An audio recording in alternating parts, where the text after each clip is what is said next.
morning and welcome back to Lovin Dubai show. And as always, we bring you the top and most trending news in the UAE. And our top story for today is a new sugar tax will be implemented in the UAE starting 2025. And a stranded at a closed Dubai airport, Dubai-bound flight cancelled in Zurich. And Dubai seizes over 3.5 million smuggled goods in a massive raid. And in a Sharjah, police bust a major international drug ring. And later on the show, we're going to be joined by Robyn and Ahmed. We're going to be talking about a little bit of a controversial topic, but a really important topic. How to find jobs and career tips. I love that. And in today's rapid weather report, it's mostly sunny with temperatures ranging from 34 to 43 degrees Celsius. But what was heated and hot in the weekend was Elisab's son's wedding. Oh my God, it was so cute. I was obsessed. Same. I Honestly, was obsessing all the over visuals, this. all the pictures, the wedding dresses. There were Two a few. wedding dresses. Can you imagine? Oh my gosh. You're the daughter-in-law. How lucky. How lucky can is you she? be to be Elisab's daughter-in-law? Oh my God, I love that. I do not want any other clothes. I know. I You'll will never not want. be complaining. Not even once. I know. I love that for them, honestly. Both dresses were made by Elisab. The first dress, I know it took over 400 hours to make. Oh my God. And I think you can tell. Do you see how grand the dress is? It's so intricate. The details are incredible. Honestly. But it does look heavy though. He pulled such an amazing dress. Oh yeah, the trail. Yeah. So long and so gorgeous. And the video next to us, that's the pre-wedding party. Also the dress is Elisab. I don't know which one looks better, the actual wedding dress or her pre-wedding party. I know, all of them, looks honestly. So good. Also, I think we have to give a little bit of acknowledgement to Elisab's wife. Honestly, her dress was my favorite. Really? It was my. She looked. I was so only really elegant. paying attention to the bride, Zayn Qatami. Yeah, she's Jordanian. Yes, she's Jordanian. She's stunning. She's so stunning. I don't know She's how she and Celio Saab met, but honestly, they both they really give couple goals. Yeah, they give couple goals, and she looks like the daughter of Elisab. I don't know how to explain it, but when you look at her, she looks like she's the daughter-in-law of this family. You know what vibe I was getting from this entire wedding? It was giving royalty. 100%. I don't know what it was. 100%. But it was giving royal wedding vibes. Wedding. And I think, by the way, I don't know why this happens. Whenever a wedding that is made so public, a lot of public figures and big figures were at the wedding. Nasi Ajam, Deem Saab, a lot of them. But at the same time, I feel like people are always bound to comment negatively about the bride, okay? I think time and time again, we said that previously with Shireen's and Osama's wedding. Don't comment. Never comment on the brides. Okay, comment on the venue is gorgeous. Nothing to say. Anything. Amazing. Everything about it, location-wise, everything. The couple there look gorgeous, but never comment on the bride. No, it's a very known fact that this is her wedding day. I think everyone just loves to pay attention to the bride the most. Yeah. And in this situation, honestly, what negative thing could you even say? Dress gorgeous. Yeah, they were like, why was she not happy, excited, and jumping enough? Okay. People are never satisfied. If she was super happy over the moon, they'll comment like, you know what? People will have something to say no matter what. So do what you want. Do whatever you want. She was super classy. Exactly. She looked amazing, but never comment on the bride. She looks so gorgeous. She looks so gorgeous. Well, let's move on to our first story of the day. Oh, yes. This came over the weekend. A new sugar tax will be implemented in the UAE starting 2026. So the UAE is going to be saying no thank you to too much sugar with a brand new tiered excise tax system on sugary drinks. The Ministry of Finance is rolling out a new model in coordination with the Federal Tax Authority and the Ministry of Health and Prevention. So right now, there's a flat excise tax across all sugar-sweetened beverages, but come 2026, that's going to go out the window. The new tax system will be based on how much sugar is actually in your drink, measured per 100 milliliters. So basically, the more sugar content the drink has, the more tax it will carry. But this isn't just about bumping prices on your favorite soda for fun. It's part of a bigger picture. The move is part of a broader UAE-wide push to encourage healthier lifestyles, reduce sugar consumption, and hopefully nudge manufacturers to lighten up on the sweet stuff. I think, by the way, what they wanted to put taxes on are those really very sweet drinks, like those high energy drinks. Sometimes people take them to try to because it gives you a better bump other than caffeine. Like energy? Like those energy drinks. This is what I'm Okay. assuming, basically. Those energy drinks, sometimes they're filled with sugar. With sugar. Like, And you get that, you're hyped up because of sugar. exactly. You're not getting hyped up necessarily from the caffeine or the protein that's in some of those drinks. No.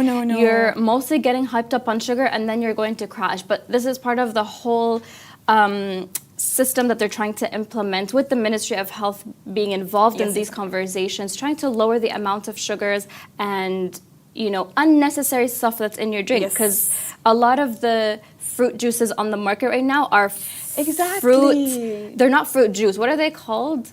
Fruit concentrate or concentrated, yeah. or something like that. It's like a fruit drink. Fruit. They kind of like but not like change, freshly squeezed, yeah. Yeah, they try to like change up the wording to make it sound like it's made of fresh, natural, organic fruits and all that stuff. But in reality, that is nowhere near the truth. No. But that's the thing. This is what they're trying to tackle. Is basically just to avoid those extra unnecessary added sugar, and it's all for your own benefit. It's a benefit for the citizens. It's a benefit for us. So we're gonna cut down on sugars, which means we're not gonna have that bloated face anymore. Oh yes.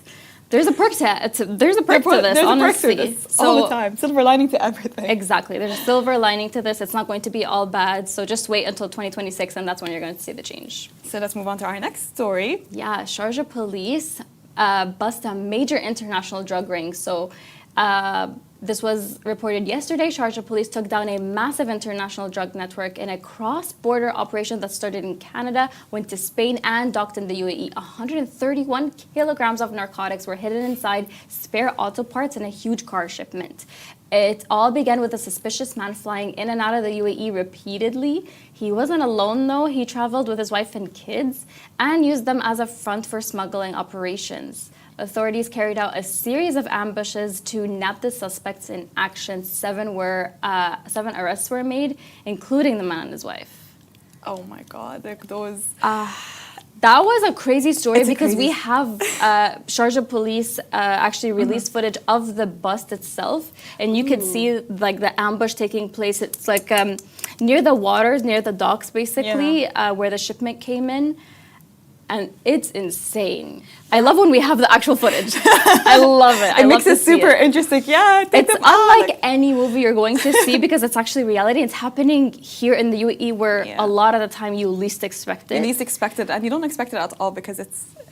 And what I always question is that why do they think they're gonna get away with it? This is the most surveilled city in the world. People think they can get away with so much, and then I think the reality hits them when they reach their destination, and then they see the sirens and the police, and like you could see them like literally driving up and stopping right in front of them. The sirens start going off.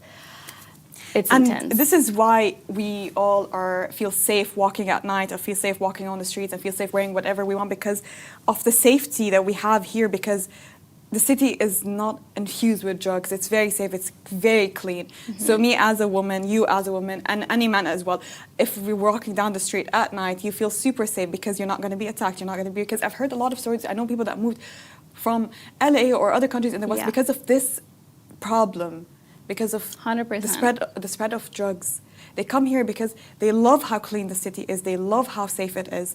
And we have to be very grateful and appreciative of the efforts that the Dubai police is taking towards this case. 100%. It's because of like stories like these that make us residents feel really, really safe. Exactly. And we have another drug smuggling story. Oh my God, tell me about it. So Dubai seizes over 3.5 million smuggled goods in massive raid. This is a bit different because Dubai authorities have just carried out a major bust in a large-scale operation led by Federal Tax Authority. Over 3.5 million illegal excess items were seized from a clothing shipment in Dubai. Yikes. Hidden among garments were 133.2 million worth of untaxed products, including 1.56 million packs of cigarettes, 1.77 million packs of electronic smoking devices and accessories, 111-ish pack of raw tobacco, and 4,000 packs of hookah tobacco, 121 packs of nicotine pouches, 4,600 packs of excise beverages. That's a lot of stuff. That's a lot of stuff. That's a lot of stuff. They tried to be creative, but they did not get away with it. No. That's a lot of stuff. So the FTA confirmed that all illegal goods have been permanently confiscated, a full tax assessment has been completed, and legal action is being taken against the non-compliant companies. This operation highlights the UAE's firm stance on tax evasion and its ongoing efforts to protect public health and maintain fair market practices. You know what I feel bad about are the clothing companies. Like, I think they don't have anything to do with it. I think they were just shipping out. They were just shipping out their own like products and all that stuff. Everything They're was not legal. involved in this. And then you have this stuff being carried with it. But there's a lot of stuff. That's a lot of stuff. And a lot of stuff that I didn't expect to even like see. Like packs of cigarettes. Packs of cigarettes, raw tobacco. Why? Why? Smuggling this much amount, but I think it's just their thought process that kills me. Like, yeah, let's ship it through a shipment. Like, it's not going to be. People keep thinking they'll get away with it no matter where they keep stashing it in certain things, whether it's auto parts or a clothing shipment. They keep thinking, you know what, I'm going to get creative. I'm going to put it in these like in these packages or whatever, and it'll never you'll never guess. You'll never guess. But that's not Busted true. Again. This is the highest surveilled city in the world, so nothing is going to get away with it. Moving on to a similar airport story, but this happened abroad. So there was a stranded at a closed airport. So the Dubai-bound flight cancelled in Zurich. So a Dubai-bound flight from Zurich turned into an unexpected travel nightmare when Emirates flight EK086 was cancelled on July 19, 2025, leaving passengers stranded at what many called a closed airport. So the flight, originally scheduled to depart at 10:15 p.m. local time, was rebooked nearly a full day later, finally taking off at 8 p.m. on July 20th. But for passengers, especially those on single entry visas who couldn't leave the terminal, it meant 22 hours of waiting inside the airport with limited amenities. Oh yeah, beds were laid out in hallways for passengers to rest, but many reported there was no food available during the overnight hours. While Zurich airport is technically open 24/7, most shops and restaurants close by 11 p.m., leaving travelers with nowhere to go and nothing to eat. And for Dubai residents in that group, one thing's for sure, DXB could never. So Dubai International Airport is open 24/7 with full services, and this Zurich experience only highlighted just how spoiled we are back home. Seriously, by the way, I think we never really... You never think about these things. To notice that it's open 24/7 because we're so used to it. Exactly. We're very used to how easy it is that restaurants are not shutting down, cafe shops are not shutting down, Dubai Airport is not shutting down. Everything is open, everything is available for you. And because we're so adjusted to it, okay, you get so confused and you get so, like, you have question marks popping in your head. Like this is happening in other countries. Yeah. Why are you not open 24/7? Do better. I know, right? Like, even when I was researching the story a bit more, I found that information about the airport, it says, thanks to long opening hours, 8 a.m. until 9 p.m. That's long 22 opening hours. And then it says, if you are hungry or thirsty late night, you'll be pleased to know that grocery store shops are open until 11 p.m. And I'm just like... But what do you do in this situation? Do you leave the airport? Sometimes things happen last minute. You can't predict what's going to happen. For example, I would be so scared to leave the airport. If they didn't give me a timeline, a time frame of when I'm expected to travel or to get onto the flight, I would be so scared to leave the airport. What if it's going to happen in an hour? What is going to... you never really know. Yeah. And in this situation, a lot of the passengers only had one entry, what is it called? One entry visa. So basically, once you enter and your passport is stamped, so in this case, they checked into the airport. They checked in their stuff and everything, and then their flight was canceled. So technically, they're not allowed to exit and re-enter because khalas, the passport's already stamped. Yeah, if you have one entry visa, what do you do in this situation? And the beds were laid out. Do you see how the beds were laid out for the people? Yeah. The situation was not ideal at all. I understand that the airport tried its best given the situation. A lot of comments were saying, it was the fault of the airline more than putting blame on the airport itself. Yeah. We're not putting blame on anyone, mind you. This whole story is not to put blame on an airline or the airport. It's just, it was inconvenient for someone who's used to Dubai. Who's used to, Because this would never be the case. It was 5 a.m. and I placed a noon order. and it came in 15 minutes. Literally. Do you guys literally, understand how that, like the spoiled we privilege are. that we live in? So in this situation, a closed airport is something a Dubai person would never really experience. You would never expect this to happen. If I experienced this, I would be complaining left or right. By the Oh way, my God, like, same. Dubai Same. would never. DXB would never. And a 22-hour delay And thank God. is horrible, especially if I'm hungry and I want to get food. Like, I mean, this What do you happened to do? me before, though. Yeah, if you're hungry, by the way, so for me, okay, airplanes, I can't sleep, okay? Okay. What I do is I just try to entertain myself with food, okay? Oh, same. I get it. So if nothing is open, I know. You're just Where? sitting there, left with your thoughts where do I go? in a closed airport. In a closed airport, this reminds me of the Terminal movie, by the way. terminal? There's a The movie called Terminal, okay? Oh, I need to watch it. Okay, you need to watch it. It's a good movie.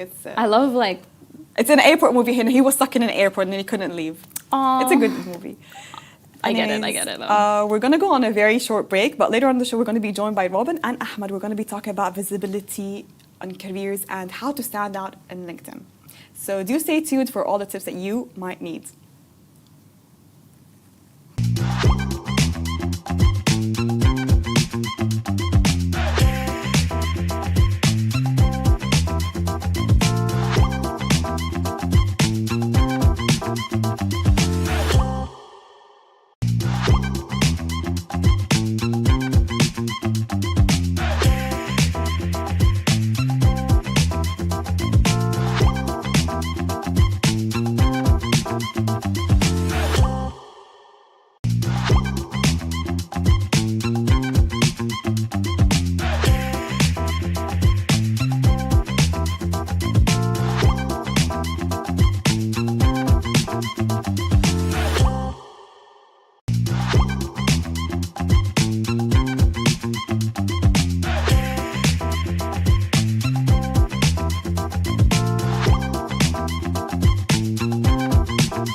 Welcome back to Lovin Dubai show. Today's guests are changing the way we think about careers and personal branding. So you've probably seen their videos breaking down the job market with brutal honesty, from CV red flags to why that open to work label might actually be holding you back. They're known for sharing practical career tips that are helping thousands of professionals stand out and get hired. Welcome to Ahmed and Robyn. Welcome. Thank you. It's so good to have you this morning. Okay, let's start with the most relatable one. Is finding a job in Dubai that difficult, or are we just not able to navigate it correctly? Okay, so first of all, you need to understand if you are Googleable or not. This is the first thing you need to understand. If you are not Googleable, then you have an issue with visibility. And as you know that with new technologies, AI tools, there is so much recruitment tools as well are coming in the way. So most of those tools are actually using search engines like a Google search engine, etc. So to be a Googleable, you have to, of course, to create a LinkedIn profile.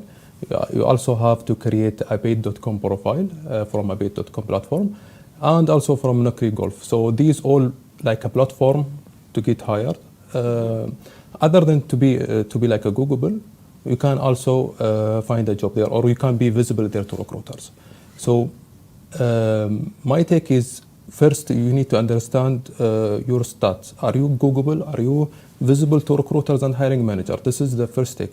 The second take is the CV. The CV. Is your CV is ATS friendly or not? What's mean ATS? It stands for application tracking system. What is application tracking system? Is actually in every application or in every platform, it has an ATS system, which means it will filter your CV, it will rank your CV between all the applicants and etc.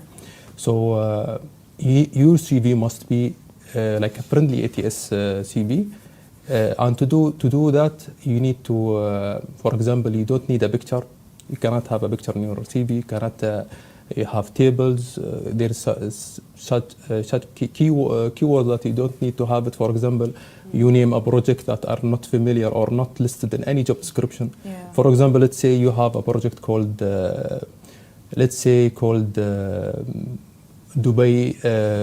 Dubai Wave or something like that. There is no job description in the market says we need to experience someone who have experience on Dubai Wave or something like that. Yeah. So to have an ATS CV, you should list all keywords from all the job description are currently recruiter are using. You mentioned, sorry, go ahead. No, I was going to say, because of all that, it is difficult to find a job. Yeah. Let's be honest. Yes. It's competitive. Very competitive. Everyone wants to live in Dubai. The whole world now wants to live in Dubai. Yes. So I think people need to start thinking about how do you get seen beyond the CV. Exactly. So working with GIG, the recruitment firm, I see hundreds of CVs flood in. Everyone sends, the first default people do is they send an email to a recruitment firm.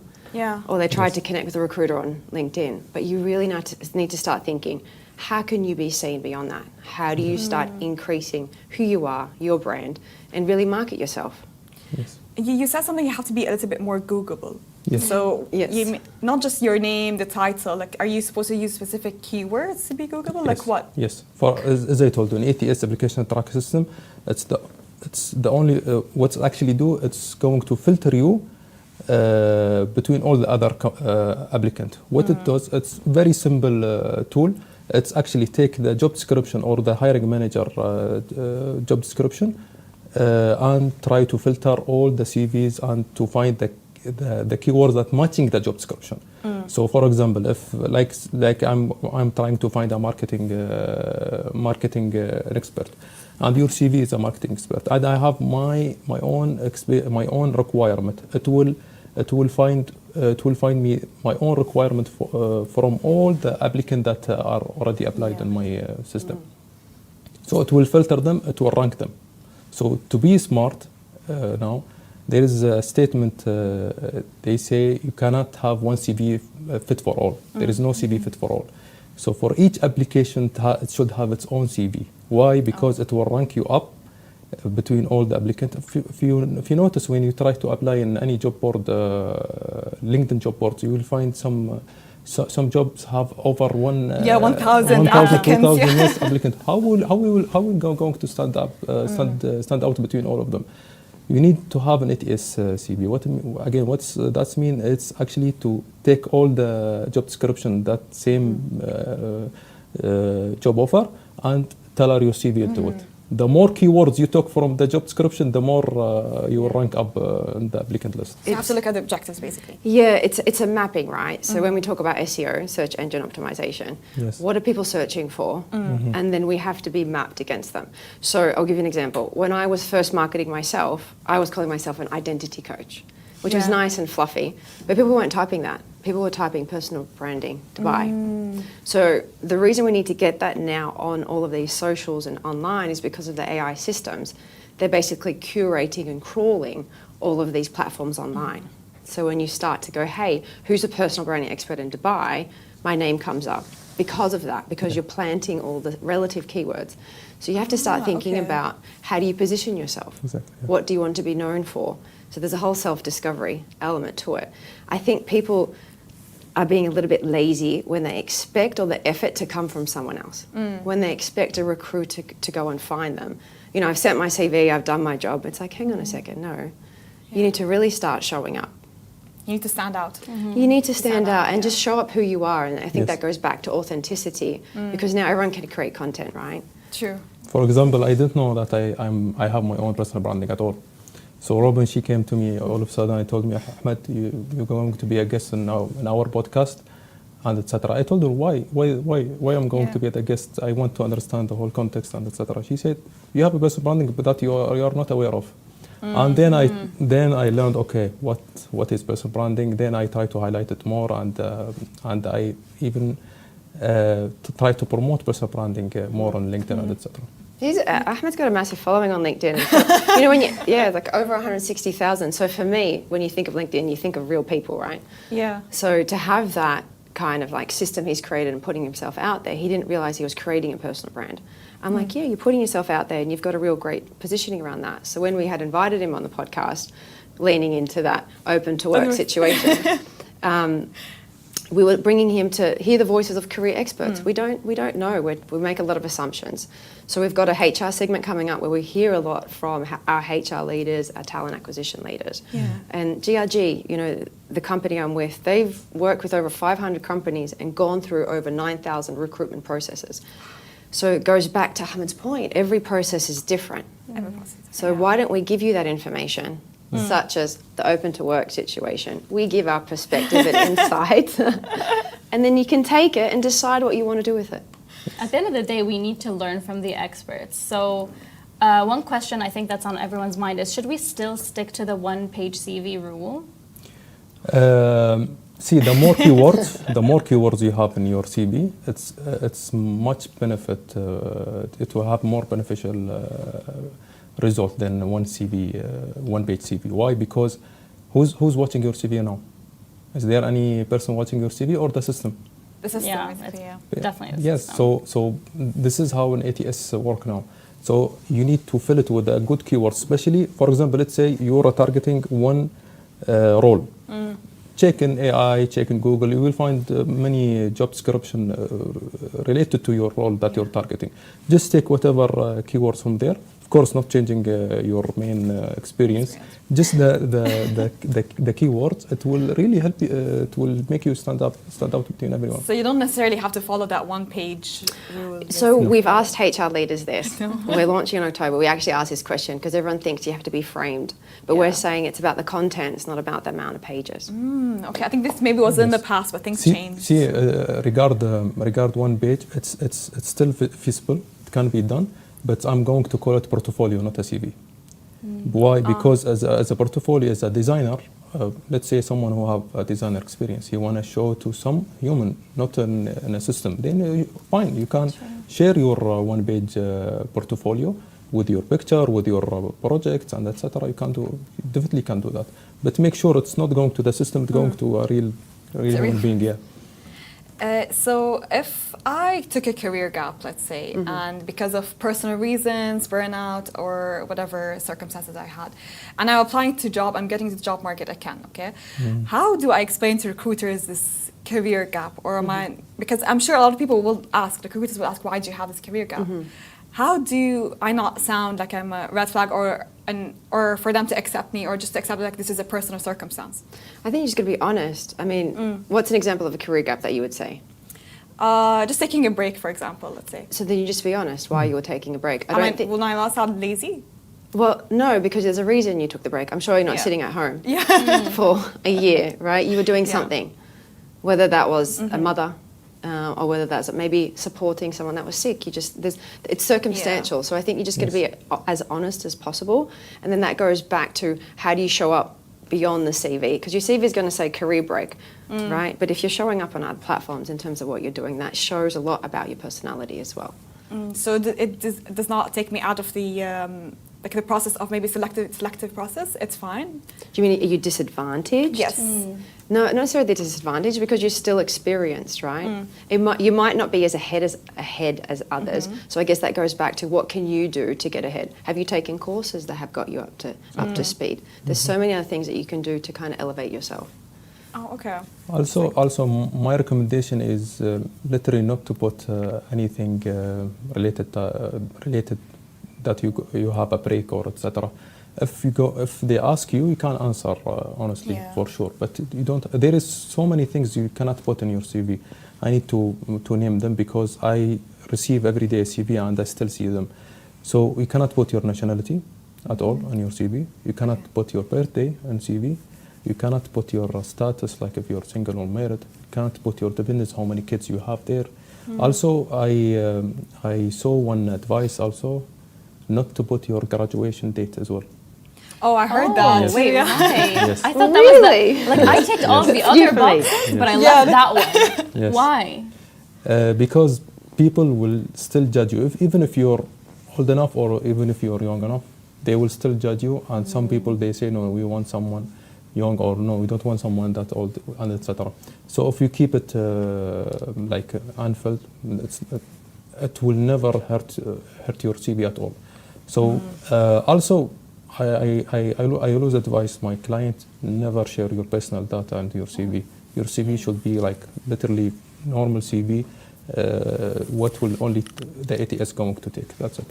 So what if I'm a freshman and I just graduated from uni? I still do That's not fine. put it. No, it's fine. You can put it. Yeah, fine. Okay. Yeah. And if you're a fresh graduate, Not a freshman, sorry, fresh graduate. Yeah.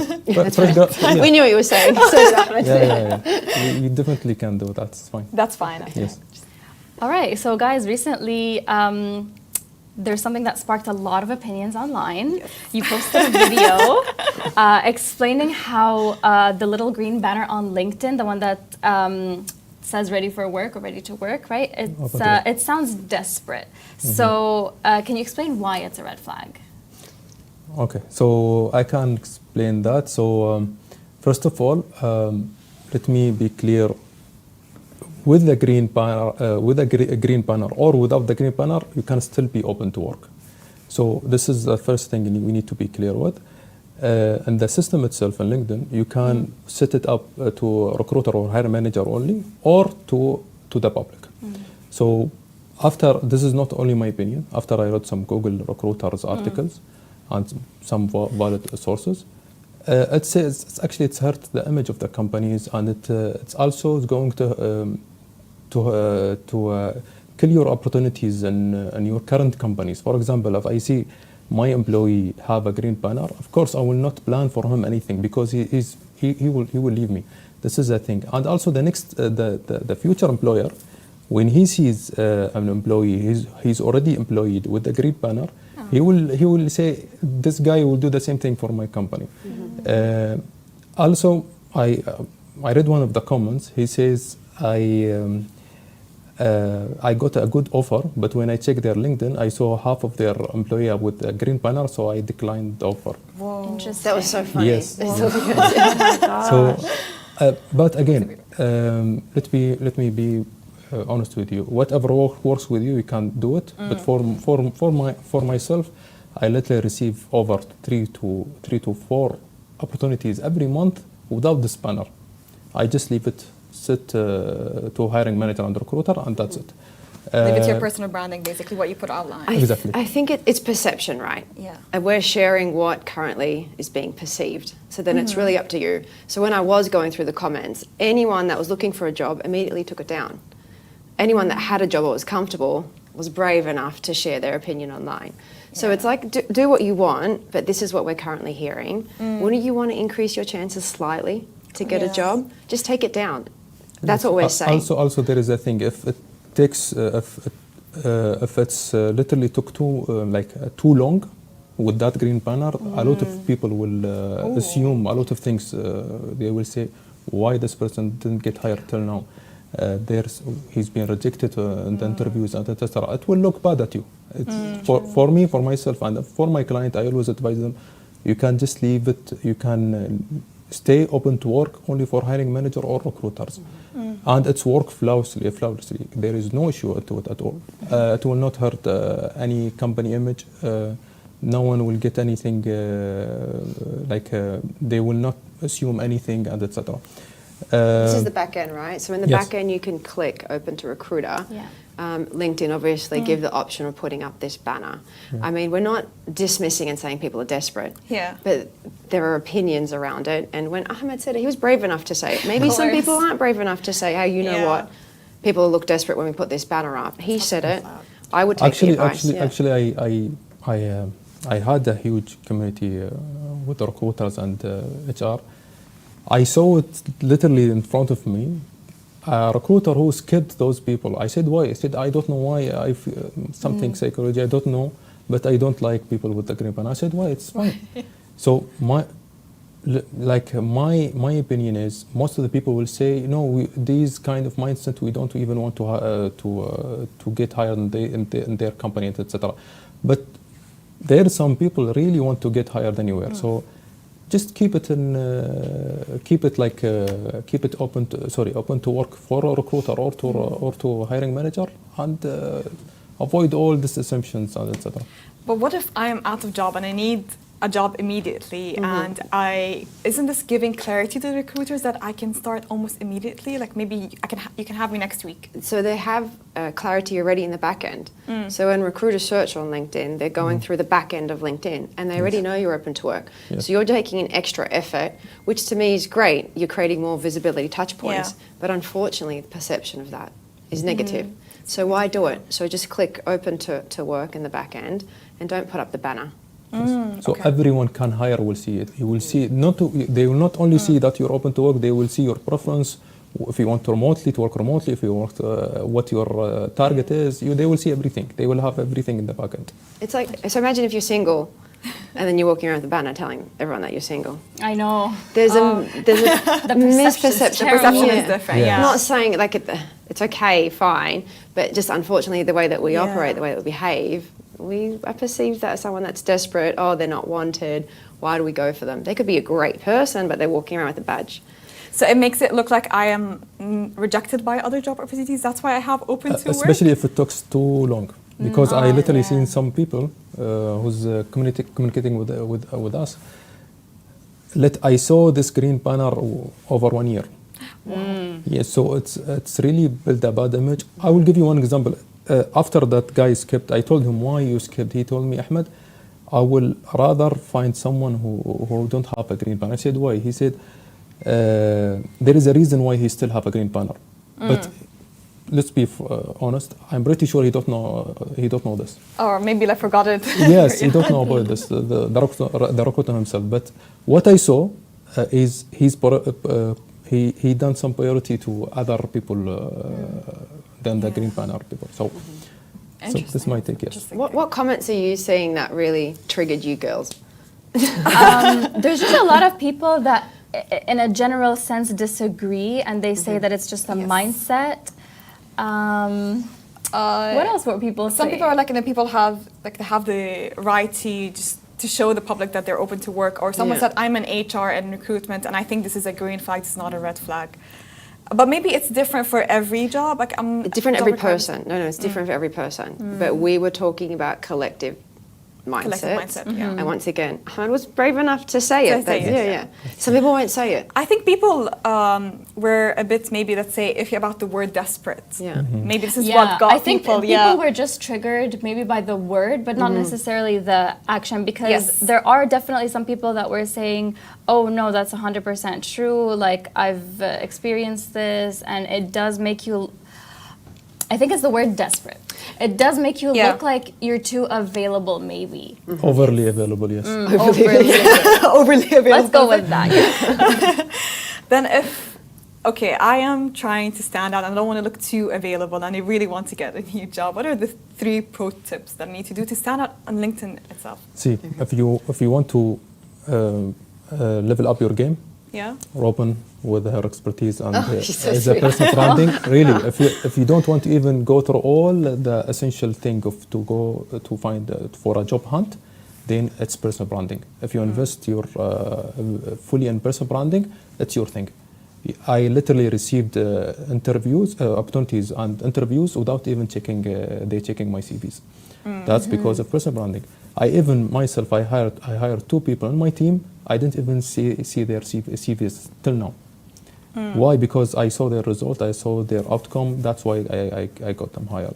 That's why I said personal branding is literally the best method now to get hired. I think social media is becoming hand in hand with everything, like in every job field. It is. Yeah. But also what people miss is positioning. Like, what do I want to be known for?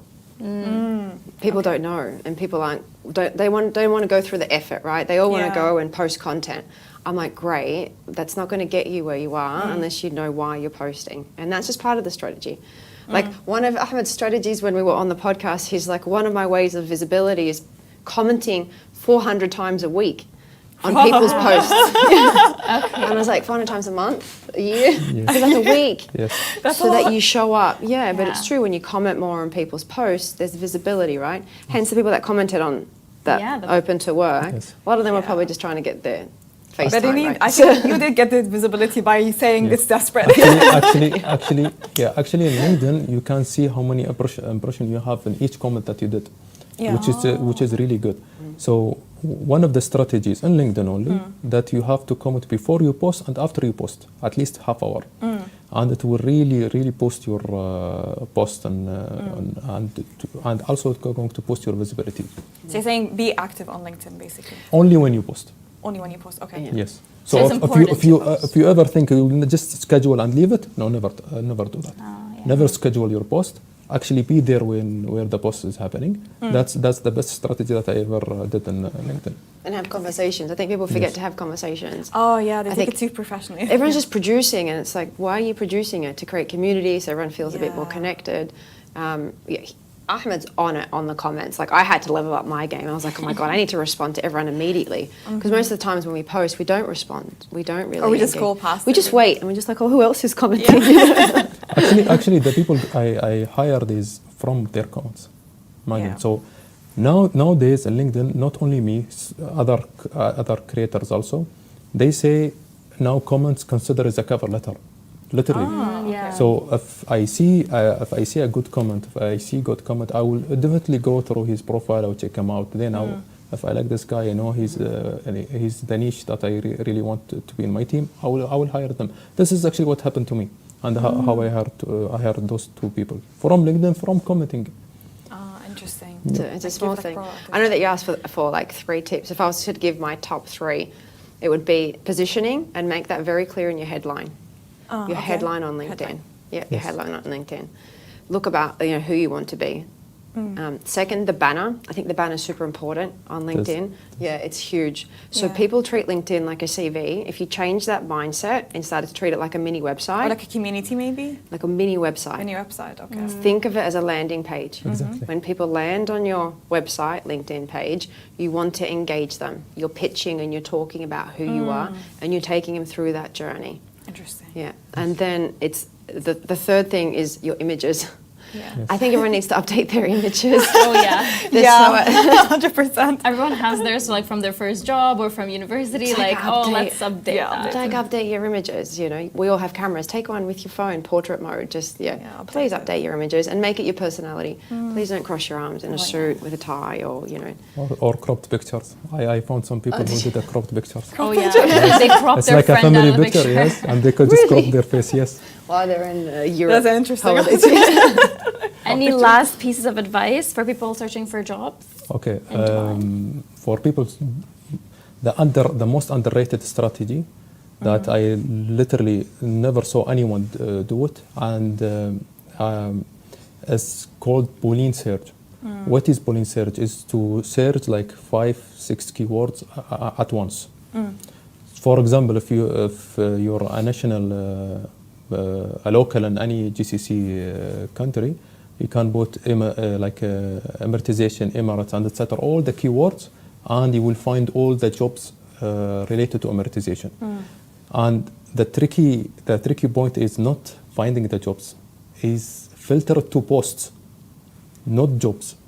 To filter to posts, yes, and to filter 24 hour. So what the tricky about this, you will find every day, like on a daily basis, a post that it has your keyword or your search keywords on a daily basis, and you will find the poster, the job poster. Yeah. So we will apply to the job, and you will send a personalized message to the post. To the job posters. Also, you will be the first one who applied. So you will stand out differently between all the applicants. This is the best, let's say, a daily habit. If you do it on a daily basis, you can go just filter it in a post, not a job board, because a job board is, there is 1,000, 2,000 people apply for those job boards and the job boards. Filter it to the post and 24 hour, and just go there on a daily basis and apply and tell her and send a message to the hiring manager. Get in first. My advice would be don't underestimate yourself. I think a lot of the time we sit in this world of comparison and watching other people succeed or do better and just be ahead of us. I think stay in your lane, understand what you want to be known for, really just own it, and then just be brave enough to put yourself out there. I find that a lot of people that I work with are very hesitant to do anything because of the perception around their inner circle. Or how does my uncle back home feel about this, or my ex-boss, or my friend, or, they don't care about strangers, they care about people they know. Yeah. So I think don't underestimate yourself. You have the skill, you have the mindset, and just be brave enough to put yourself out there. She did this to me, by the way. So if people want to learn more about personal branding and career tips, where they can find you? Where they can find me, of course, I do all my content, all my English content on LinkedIn. It's fully in English. Yeah.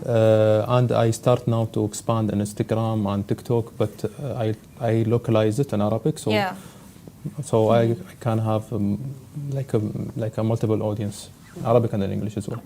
There you go. He's got Gen Z energy. Yeah, total Gen Z energy. So she told me, what your strategy is. I told her, why are you expanding? I told her, I am expanding because I want to pull everyone on other social medias, especially the Gen Z. Gen Z. Yes, I will speak their language, and I will pull them to LinkedIn.